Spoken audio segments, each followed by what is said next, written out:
இன்னைக்கு ஒரு 41 பேர் கரூரில் இறந்து விட்டார்கள் என்று சொன்னா அதுக்கு பொறுப்பு தமிழக வெற்றி கழகம் சொல்றீங்க, ரைட்? மதிமுக ஆரம்பித்த பொழுது, வைகோ அவர்கள் கட்சி ஆரம்பித்த பொழுது பல பேர், ஒரு 5-6 பேர் இறந்தாங்க.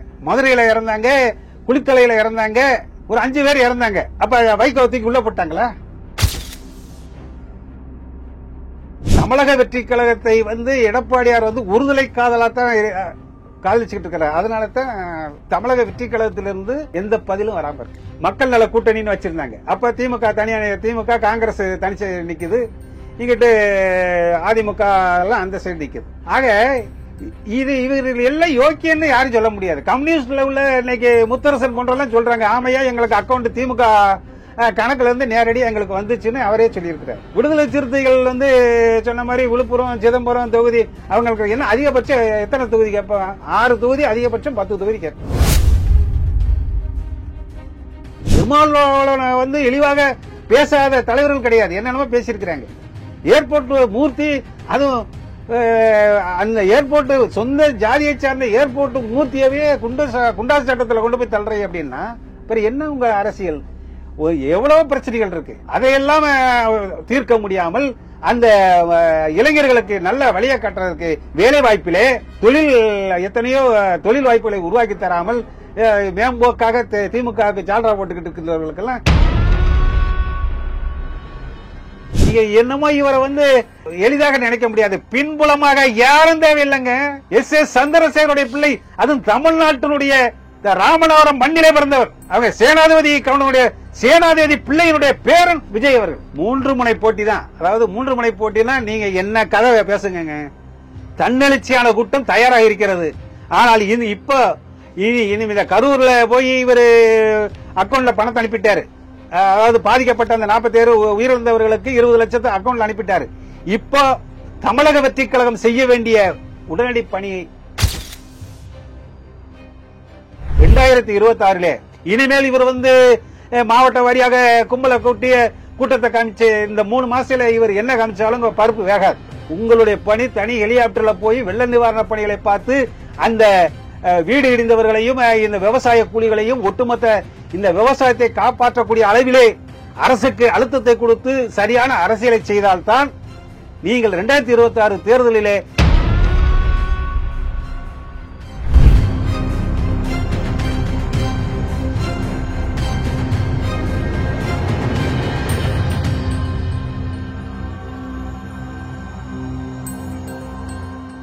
ரியலோ நேயர்களுக்கு வணக்கம். இன்று நம்முடன் நேர்காணலுக்காக தமிழ்நாடு மதுக்குடிப்போர் சங்கத்தின் தலைவர் செல்லப்பாண்டியன் அவர்கள் இணைந்திருக்காங்க. வணக்கம் சார். வணக்கம்.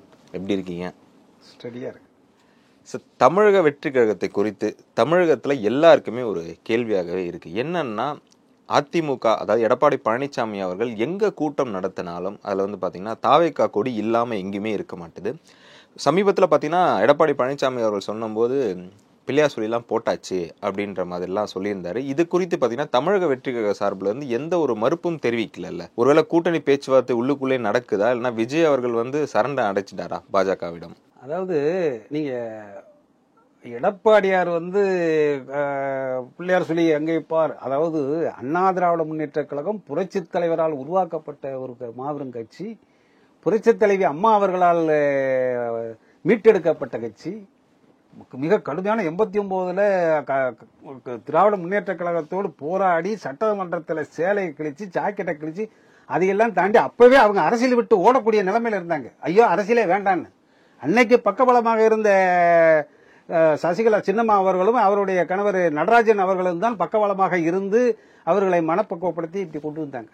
இவர் சொல்ற அந்த அப்பேற்பட்ட ஒரு கட்சியை வழிநடத்துகின்ற எடப்பாடி பிள்ளையார் சொல்லி போட்டாச்சு அப்படிங்கிறாரு. இது என்னன்னா, அவருக்கு அவரை லவ் பண்றதுக்கு இன்னைக்கு எந்த கட்சி இல்லை. எங்கிட்ட தெரிவி பார்த்தாலும் ஒன்றும் கிடையாது. எல்லாம் தமாக மூப்பனார் ஐயா கண்ட கட்சி தமிழ் மாநில காங்கிரஸ், உங்களுக்கு மித்த எல்லா கட்சியுமே பார்த்தீங்கன்னா எல்லாம் பிஜேபியை சார்ந்தாங்க. தேமுதிமுகவா இருக்கட்டும், பாட்டாளி மக்கள் கட்சியா இருக்கட்டும், எல்லாம் அங்கதான் போய் பாஜகவோட தான் போய் நிக்கிறாங்களே ஒழிய இங்க இல்லை. இவர் தத்தளிச்சுட்டு அப்படியே பிரச்சாரத்துக்கு வந்துட்டு இருக்கும் போது பாத்தீங்கன்னா இவர் இப்ப ஒருதலை காதல் தான். எடப்பாடியார் ஒருதலை காதல் தான். அதுல நீங்க அந்த கொடியை காமிச்ச போது பாருங்க, போட்டுக்கிற பனியன் வந்து ஏடிஎம்கே டி-ஷர்ட்டை தான் போட்டிருப்பாங்க. போட்டுட்டு தான் அந்த கொடியை காமிப்பாங்க. இவரா ஏவி விட்டு இந்த மாதிரி இவரே ஏவிட்டு அதாவது அது ஒரு அரசியல். அவங்களுக்கு தெரியாத வித்தை கிடையாதுங்க. இன்னைக்கு ஒரு 41 பேர் கரூரில் இறந்து விட்டார்கள் என்று சொன்னா அதுக்கு பொறுப்பு தமிழக வெற்றி கழகம் சொல்றீங்க, ரைட். மதிமுக ஆரம்பித்த பொழுது, வைகோ அவர்கள் கட்சி ஆரம்பித்த பொழுது பல பேர், ஒரு 5-6 பேர் இறந்தாங்க. மதுரையில இறந்தாங்க, குளித்தலையில இறந்தாங்க, ஒரு 5 பேர் இறந்தாங்க. அப்ப வைகோ தூக்கி உள்ள போட்டாங்களா? ஏன் அதே இது நீங்க 67 இந்திய எதிர்ப்பு போராட்டம், கடுமையான இந்திய எதிர்ப்பு போராட்டம் நடந்தது. இன்னைக்கு அவர்கள் எல்லாம் தியாகிகள் சொல்லி மண்டபம் கட்டி, மணிமண்டபம் கட்டி இருக்கீங்க. அப்ப அன்னைக்கு பிடிச்ச எல்லாம் உள்ள போட்டுக்கணும்ல. அன்னைக்கு இந்திய எதிர்ப்பு போராட்டம் ரயில் மறியல், பஸ் மறியல் பண்றீங்க. அதுல உயிரிழப்பு ஏற்பட்டதே அன்னைக்கு. அவங்கெல்லாம் தியாகி. தமிழக வெற்றி கழகத்துக்கு இவர் வந்து கர்ப்பிணி பெண்கள் வரக்கூடாது, குழந்தைகள் வரக்கூடாது என்று முன்னெச்சரிக்கையாக சொல்லி எல்லாம் செஞ்சதுக்கு அப்புறமும் அவர்கள் தன்னெழுச்சியாக அன்பினாலும் பாசத்தினாலும் தமிழக வெற்றி கழகத்தை விஜய் மீது பாசத்தினால் வந்தவர்கள் அவங்க இறந்திருக்கிறாங்கன்னு சொன்னா அதுக்கு வந்து தமிழக வெற்றி கழகம் பொறுப்பு. அவங்களை கைது செய்ய வேண்டும், அவர்களை உள்ள வைக்கணும்னு சொல்லி இருந்தால் அன்னைக்கு 67 எல்லாரும் அந்த ஹிந்தி எதிர்ப்பு போராட்டத்திற்கு அனைவரையும் தூண்டிவிட்டு அன்னைக்கு இறந்தவர்கள் எல்லாம் தியாகி ஆயிட்டாங்க. அதே மாதிரி நீங்க பாட்டாளி மக்கள் கட்சி 84, 89 காலகட்டத்தில் பாத்தீங்கன்னா இடஒதுக்கீட்டுக்காக மறியல் பண்ணாங்க. அன்னைக்கு அந்த இடஒதுக்கீட்டுக்காக இறந்தவங்க எல்லாம் இருக்கிறாங்க. அவர்கள் எல்லாம் தியாகிகள் ஆகிறாங்க. இந்திய எதிர்ப்பு போராட்டத்துக்கு இறந்தவங்க எல்லாம் தியாகிகள் ஆகிறாங்க.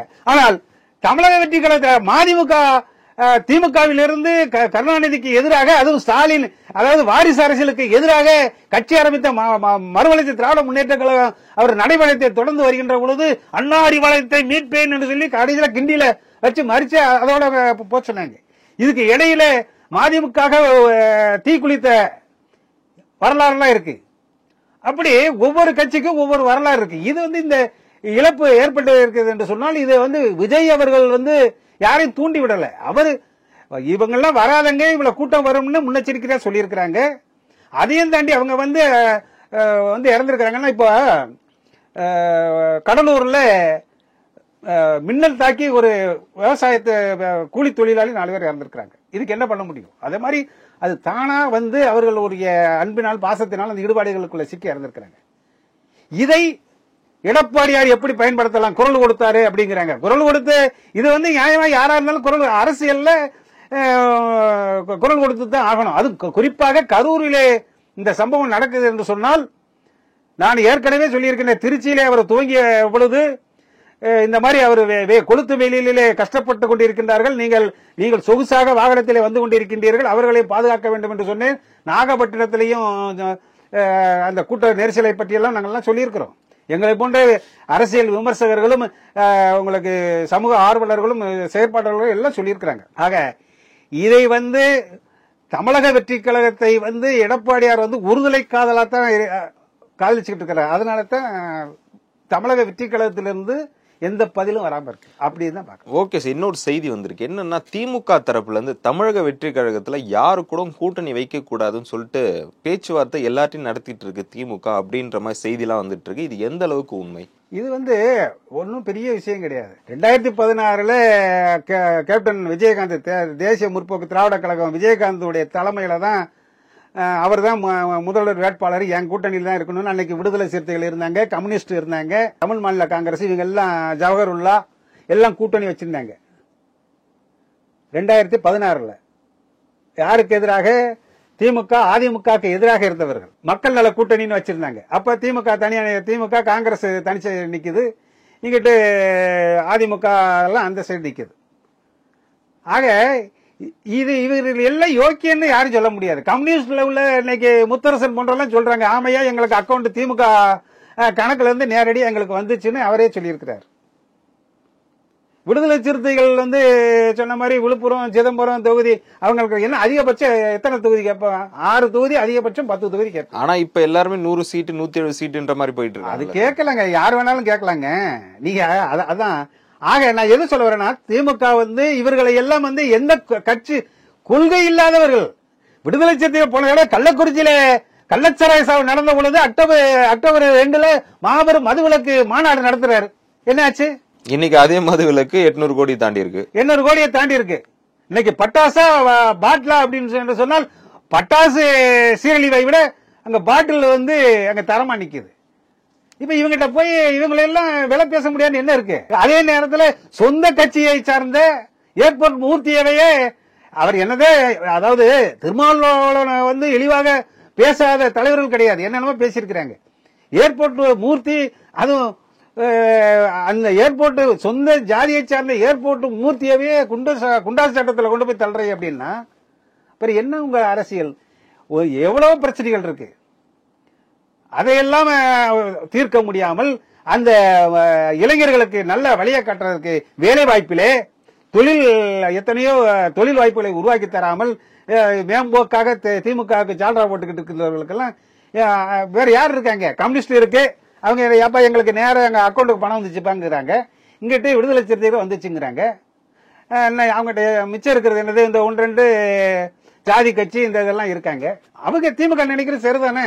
அவங்க வந்து அழகா இதெல்லாம் போக வேண்டாம், உங்களுக்கு என்னென்னமோ அதெல்லாம் கவனிக்கப்படும் அப்படின்னு முடிஞ்சு வச்சு. இன்னைக்கு தீபாவளிக்கு கரூர்ல திருவாரூர்ல பாத்தீங்கன்னா குண்டா கொடுக்குறாங்க, ஸ்வீட் கொடுக்குறாங்க, எல்லாம் கொடுக்குறாங்க. அங்க அப்போ தமிழக வெற்றி கழகத்துக்கு கூட யாரும் கூட்டணியும் வைக்க மாட்டாங்க, அவர் தலைமையை ஏத்துக்க மாட்டாங்க. ஏங்க யாரும் வேண்டாம், ஏங்க இதுதான் தன்னெழுச்சியான கூட்டம். ஏங்க எஸ் சந்திரசேகரோட பிள்ளைங்க. நீங்க விஜயும் விஜயகாந்தையும் நீங்க கம்பேர் பண்ணி பார்க்க முடியாது. விஜயகாந்த் வந்து அவருடைய படத்தினால், அவருடைய சமூக படத்தினாலையும், அது மதுரை மண்ணுங்கிறதுனாலையும் அவருடைய அரசியல் கலாச்சாரம் வேற. கருணாநிதிக்கு தங்கப்பேனா கொடுத்தவர், மக்களுக்கு இதெல்லாம் செஞ்சு அவர் வந்தாரு. ஆனால் கேப்டனுக்கே விஜயகாந்துக்கே வசனம் எழுதியவர் எஸ் சந்திரசேகர். நீங்க 1989 இருந்து நீதிக்கு தண்டனை கருணாநிதி படத்துக்கு இவர் டைரக்டரா இருந்தவர். நீ உங்கள் வீட்டு பிள்ளை எம்ஜிஆர் படத்துக்கு சவுண்ட் இன்ஜினியராக இருந்தவர் எஸ் சந்திரசேகர். வசந்த மாளிகை குடிமகனே பெருங்குடி, அந்த வசந்த மாளிகை படத்துக்கும் சவுண்ட் இன்ஜினியராக இருந்து எஸ் சந்திரசேகர். அப்ப பின்புலத்துல அவர் இருக்காருனால தைரியத்தில் தான் இருக்காரு விஜய் அவர்கள். ஏங்க சட்டம் ஒரு இருட்டறை, நீதிக்கு தண்டனை, இப்படி சமூக அக்கறையோடு அத்தனை படங்களையும் சமூக அக்கறையோடு தமிழ்நாட்டு சமூகத்தையே பிரட்டி போட்ட எஸ் சந்திரசேகருடைய பிள்ளை தமிழக வெற்றி கழகத்துடைய தலைவர் விஜய்ங்க. அவரெல்லாம் நீங்க இவங்களை எல்லாம் பிடிச்சு வச்சுட்டா இவரை வந்து கார்னர் பண்ணிடலாம் அப்படின்னா நடக்கவே நடக்காது. இப்ப செய்ய வேண்டியது தமிழக வெற்றி கழகம். அவரு ஏன் தூத்துக்குடி அங்கே துப்பாக்கி சூடு சம்பவம் நடந்தப்ப போகலையா? எங்க நாகப்பட்டினத்தில் மீனவர் பிரச்சனைக்காக போலையா? இலங்கை ராணுவம் அந்த மீனவர்களை பிடித்த பொழுது குரல் கொடுக்கவில்லையா?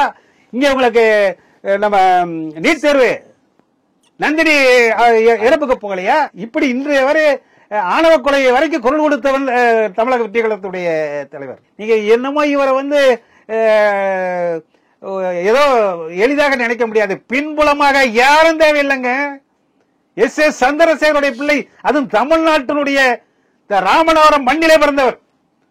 அவங்க சேனாதிபதி பிள்ளையினுடைய பேரன் விஜய் அவர்கள். 2026 அரசியல் களம் விஜயை நோக்கி தான் போயிட்டு இருக்கு.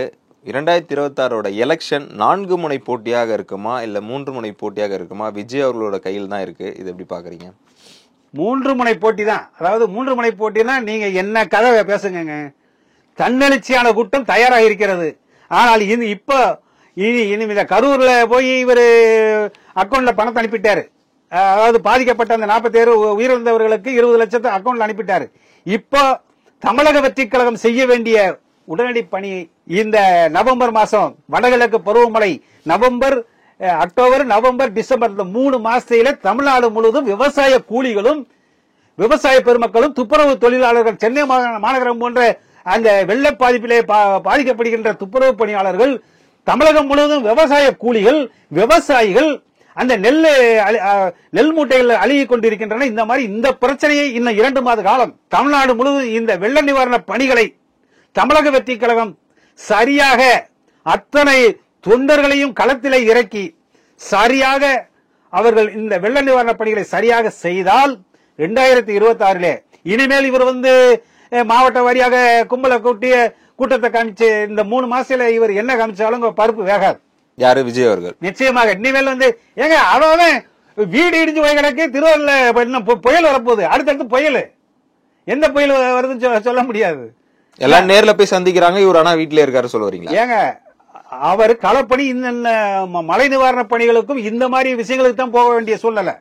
தனி விமானத்துல போய் டைரக்டா தனி விமானத்துல திருச்சி போன, தனி விமானத்துல இங்க நாகப்பட்டினம் போன, சேலம் போன, இன்னும் இந்த பருப்புல வேகாது. இன்னும் தனி ஹெலிகாப்டர்ல அப்படி போவதாக இருந்தால் உங்களுடைய பணி தனி ஹெலிகாப்டர்ல போய் வெள்ள நிவாரண பணிகளை பார்த்து அந்த வீடு இடிந்தவர்களையும் இந்த விவசாய கூலிகளையும் ஒட்டுமொத்த இந்த விவசாயத்தை காப்பாற்றக்கூடிய அளவிலே அரசுக்கு அழுத்தத்தை கொடுத்து சரியான அரசியலை செய்தால்தான் நீங்கள் 2026 தேர்தலிலே நீ ஒரு அரசியல் கட்சி, ஒரு அரசியல் என தேர்தல் ஆணையமே சொல்லி இருக்கு. அரசியல் அங்கீகாரம் பெறல.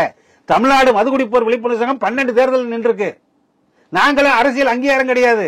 அதே லெவல்ல தான் ஒரே இடத்துலதான் மதுகுடிப்போர் சங்கமும் தமிழக வெற்றி கழகமும் ஒரே கணக்கு தான். 2 தேர்தல் ஆணையத்தால் அங்கீகரிக்கப்படாது. ஆனா 12 தேர்தலை சந்திச்சிருக்கிறேன். அதே மாதிரி இவங்க தேர்தலை சந்திக்கல. அதனாலதான் அந்த கட்சியை முடக்கணும்னு சொல்லும் போது ஐயா அது அங்கீகாரமே பெறாத கட்சி நான் எங்கேயா போய் முடக்கிறதுங்க. ஆக இவருடைய பணி இந்த அக்டோபர், நவம்பர், டிசம்பர் இந்த 3 மாத காலத்திலே எந்த அளவுக்கு அவருடைய தமிழக வெற்றி கழகத்துடைய தொண்டர்களுடைய பணியும் அவருடைய வழிகாட்டுதலும் இருப்பதை பொறுத்து தான் 2026 தேர்தலிலே இவர் மும்முனை போட்டியா இருமுனை போட்டியா என்பதை தமிழக மக்கள் தீர்மானிப்பார். அதாவது பிஜேபி ஏற்கனவே பாத்தீங்கன்னா ஏடிஎம்கே கூட்டணியில் இருக்கு. இப்ப விஜய் அவர்களும் இணைந்தாருன்னா ஒரு கட்சி அங்கீகாரம் பெற்று ஒரு தனியா நிக்கலாம்ல விஜய் அவர்கள். இந்த முடிவை எடுப்பாரா எடுக்க மாட்டாரா? நிச்சயமாக எடுப்பதற்கு வாய்ப்பு ரொம்ப கம்மி. அது ஏன்னா நீங்க இவர் அதான் சொல்லல, மக்கள் நல கூட்டணியில அபாரமாக இடத்தை ஒரு 11% வாங்கியிருந்த கேப்டன் விஜயகாந்தை நம்பித்தான் 2016 வைகோ போனாரு, ஜி.கே. வாசன் போனாரு, கம்யூனிஸ்ட் போச்சு, விடுதலை சிறுத்தை போச்சு. அப்ப இந்த கூட்டணி கணக்கெல்லாம் ஏங்க 10% இவர் இருந்தாருங்க தேமுதிக விஜயகாந்த், ஒரு 3% இவங்களை எல்லாம் கணக்கு வச்சு பார்த்தீங்கன்னா அன்னைக்கு ஒரு குறைஞ்சது ஒரு 20 தொகுதியா ஜெயிச்சிருக்கணும்ல. ஒரு தொகுதி கூட ஜெயிக்கலையே. இந்த தேர்தலை பொறுத்தளவுல பிஜேபி அதிமுக கூட்டணி என்பது முதல்வர் பதவியை ஒரு காலமும் எடப்பாடி விட மாட்டார். ஆனால் விஜய் அவர்கள் தன்னெழுச்சியாக ஒட்டுமொத்த கூட்டருக்கு, அதான் சொல்றேன், இந்த 3 மாசம் அக்டோபர், நவம்பர், டிசம்பர்ல இவருடைய அரசியலை தீர்மானிப்பது இந்த மழை தாங்க. இந்த மழைதான் அவரை மலை உச்சிக்கு மகுடத்தை சூட்டப் போவது இந்த இதுதான், இதை பொறுத்துதான். ஆக இவர் தனித்து நிற்பதற்குத்தான் அதிக வாய்ப்பு இருக்கிறது என்பதை நான் தெளிவா சொல்றேன். இந்த கரூர் சம்பவத்துக்கு அப்புறம் தமிழக வெற்றி கழகம் இதுக்கு முன்னாடி எப்படி இருந்தது, இதுக்கு இப்போ எப்படி இருக்கு, பின்னடைவே சந்திச்சிருக்கா? கரூர் சம்பவத்துக்கு அப்புறம் இவங்களுடைய சித்து விளையாட்டு, திராவிட முன்னேற்ற கழகத்தினுடைய ஒட்டுமொத்த சித்து விளையாட்டுகளையும் உயர்நீதிமன்றத்தில் விஜயை கண்டிக்கிறாங்க, உச்ச நீதிமன்றத்தில் தமிழக அரசை கண்டிக்கிறாங்க. ஆக அதுக்கு சரியான கவுண்டர் கொடுத்திருக்கிறாங்க. அந்த விதத்துல தமிழக வெற்றி கழகம் எந்த விதத்திலையும் சோட போல. கரூர் மீட்டிங் வரை ரசிகர்களுடைய பார்வை தான் இருந்தது. ரசிகர்கள் மேலோட்டமாக பொதுமக்கள் எல்லாமே ஏதோ ஒரு நடிகர் கட்சி ஆரம்பிச்சிருக்கிறாங்க பார்வையில தான் போச்சு. என்னைக்கு கரூரிலே ஒரு சம்பவம் நடந்ததோ, 47 பேர் பலியை கொடுத்தார்களோ, அன்றைக்குத்தான் இந்திய எதிர்ப்பு போராட்டத்திலே இறந்தவர்கள் பார்வையும், மதிமுக கட்சி உருவாகின்ற போது உயிரிழந்த அந்த 5 பேர் இழப்பு, பாட்டாளி மக்கள் கட்சி ஆரம்பிப்பதற்கு முன்பாக அந்த மாதிரி இழப்புகளை எல்லாம் கம்பேர் பண்ணி பார்க்கும்போது இன்னைக்கு அரசியல் ரீதியாக அவர்கள் பார்க்க ஆரம்பித்து விட்டார்கள். விஜயனுடைய அரசியல் பார்வையாக பார்க்க ஆரம்பித்து இருக்கின்றார்கள். இந்த அரசியல் பார்வை, அதான் சொல்றேன், இந்த 3 மாத செயல்பாடு அக்டோபர், நவம்பர், இந்த மக்கள் பிரச்சனை அதெல்லாம் யாரும் மனசு வைக்க மாட்டாங்க. இன்னைக்கு நீ இந்த மழை காலங்கள்ல உன்னுடைய பணி என்ன, நீ என்ன, உன்னுடைய ஒட்டுமொத்த நிர்வாகிகளுடைய செயல்பாடு என்ன, அதைத்தான் பாக்குறாங்க.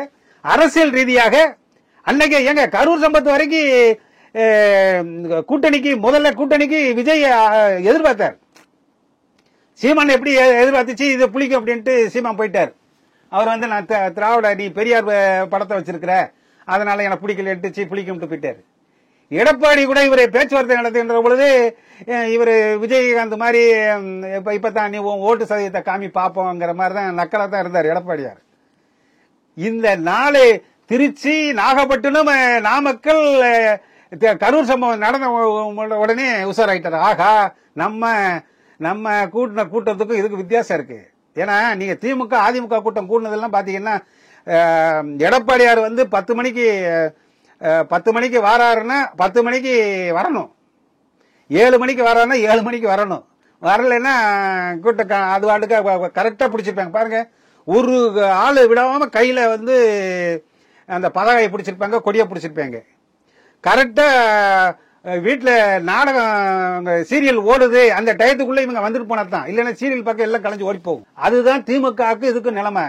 நம்ம ஸ்டாலின் அவர்கள்லாம் அப்படி போறாருன்னா அங்கங்க கையை கொடுக்குறாங்க, இதெல்லாம் வரிசையா இருக்கிறாங்கன்னா அப்படி அதெல்லாம் ஒரு செட்டப்பு. ஆனால் தன்னெழுச்சியாக விஜய் அவர்களுக்கு கை குழந்தையோடு வந்து கஷ்டப்பட்டு அங்க தன்னெழுச்சியாக வந்த கூட்டம்.